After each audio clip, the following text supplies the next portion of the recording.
Bapak, Ibu, saudara-saudari yang terkasih dalam Kristus. Kita berjumpa kembali di pagi yang indah ini bersama Vinci Channel.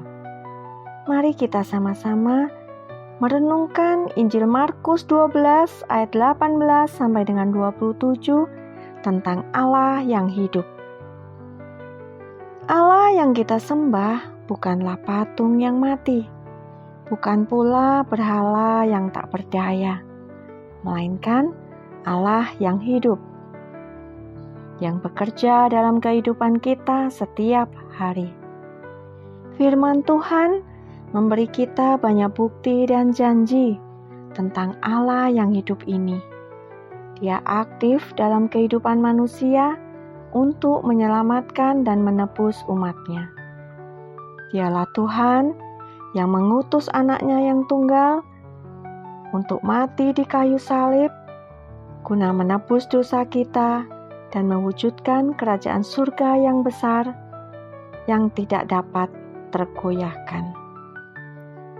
Ada beberapa poin yang bisa kita ambil dan renungkan dari Injil ini. Poin yang pertama, tidak percaya adanya kebangkitan. Dalam Markus 12 ayat 18. Datanglah kepada Yesus beberapa orang Saduki yang berpendapat bahwa tidak ada kebangkitan. Yesus sungguh-sungguh mau meneguhkan dan membuktikan kebenaran yang mendasar tentang kebangkitan dari kematian kepada orang-orang yang ragu dan yang tidak mau mengakuinya. Ia menjelaskan kepada mereka bahwa di surga tidak ada darah dan daging, bahwa di sana tidak ada laki-laki dan tidak ada perempuan, karena hawa nafsu kedagingan hanya ada di dunia. Orang-orang yang percaya kepada Kristus akan diubahkan menjadi seperti malaikat di dalam kemuliaan dan kecemerlangan, karena Roh Allah sendiri yang akan berdiam di dalam diri mereka. Poin yang kedua ialah pentingnya mengerti kitab suci dan kuasa Allah. Markus 12 ayat 24. Jawab Yesus kepada mereka, "Kamu sesat, justru karena kamu tidak mengerti kitab suci maupun kuasa Allah." Di sini jelas dikatakan oleh Yesus, kalau tidak mengerti kitab suci, atau dengan kata lain, tidak mengerti firman, maka kita juga akan sesat seperti orang Saduki. Mengapa kita akan sesat? Karena firman itu adalah Allah, ada dalam Yohanes 1 ayat 1. Karena firman yang dapat menuntun kita kepada kebenaran.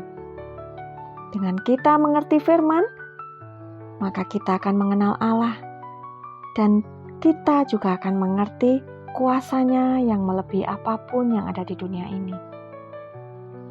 Ini merupakan teguran buat kita semua untuk rajin membaca firman setiap hari sampai firman itu berbicara kepada kita, supaya kita tidak takut menghadapi apapun di dunia ini. Karena kita punya Allah yang maha besar kuasanya. Poin yang ketiga tentang Allah yang hidup, bukan Allah orang mati. Dalam Markus 12 ayat 27, Ia bukanlah Allah orang mati, melainkan Allah orang hidup. Ini diperkuat dalam Perjanjian Lama dan Baru, sehingga kita bisa mendapatkan 2 poin dari Injil ini. Yang pertama, Allah yang hidup bisa berinteraksi dengan umatnya. Dalam Perjanjian Lama, Allah yang hidup berulang kali menunjukkan dirinya sebagai Allah yang hidup. Dia berfirman, bertindak, dan berinteraksi langsung kepada umatnya. Keluaran 3 ayat 14. Firman Allah kepada Musa, Aku adalah Aku. Lagi firman-Nya, beginilah kau katakan kepada orang Israel itu, Aku adalah telah mengutus Aku kepadamu. Allah menyatakan diri-Nya kepada Musa sebagai Aku adalah, yang menandakan keberadaannya yang terus-menerus dalam hidup. Yeremia 10 ayat 10. Tetapi Tuhan adalah Allah yang benar. Dialah Allah yang hidup dan Raja yang kekal. Bumi goncang karena murka-Nya, dan bangsa-bangsa tidak tahan akan geram-Nya. Nabi Yeremia mengingatkan kita bahwa Tuhan adalah Allah yang hidup dan Raja yang kekal, yang kuasanya melampaui segala bangsa. Poin yang kedua ialah Kristus Yesus adalah manifestasi Allah yang hidup. Kedatangan Yesus Kristus ke dunia merupakan manifestasi nyata dari Allah yang hidup. Melalui hidup, kematian, dan kebangkitannya, Yesus menunjukkan bahwa Allah tidak hanya hidup, tetapi juga penuh kasih dan berkuasa atas kehidupan dan kematian. Yohanes 14 ayat 6. Kata Yesus kepadanya, Akulah jalan dan kebenaran dan hidup. Tidak ada seorang pun yang datang kepada Bapa kalau tidak melalui Aku.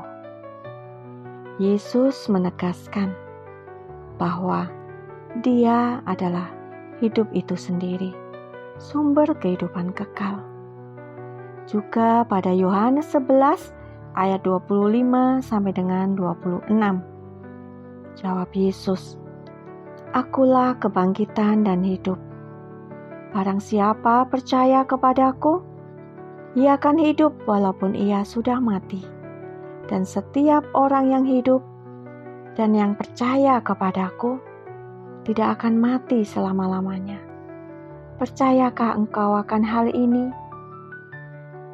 Di sini Yesus menunjukkan kuasa-Nya atas kematian dan menjanjikan kehidupan kekal bagi orang yang percaya.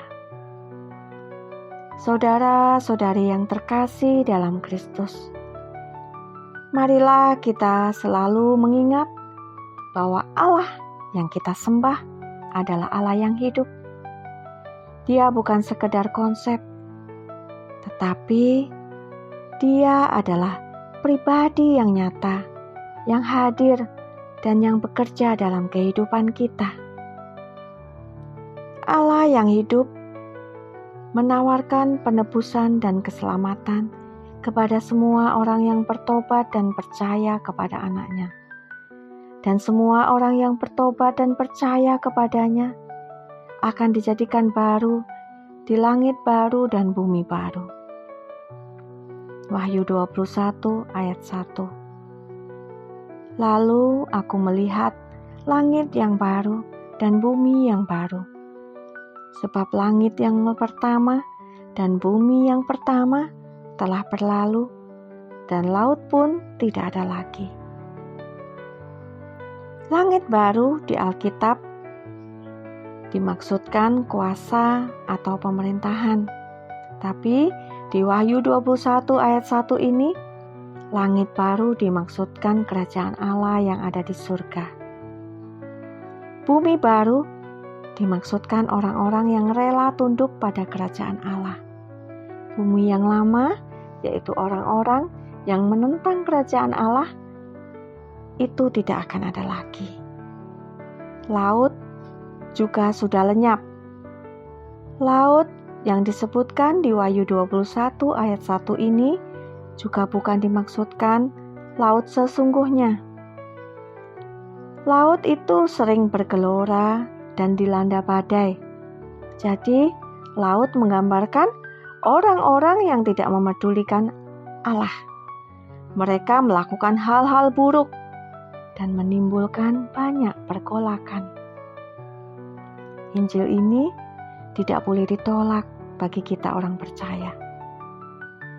Tetapi semua harus percaya kepada Anak Tunggal Allah yang telah mati di kayu salib, agar orang-orang berdosa mendapat hidup yang kekal.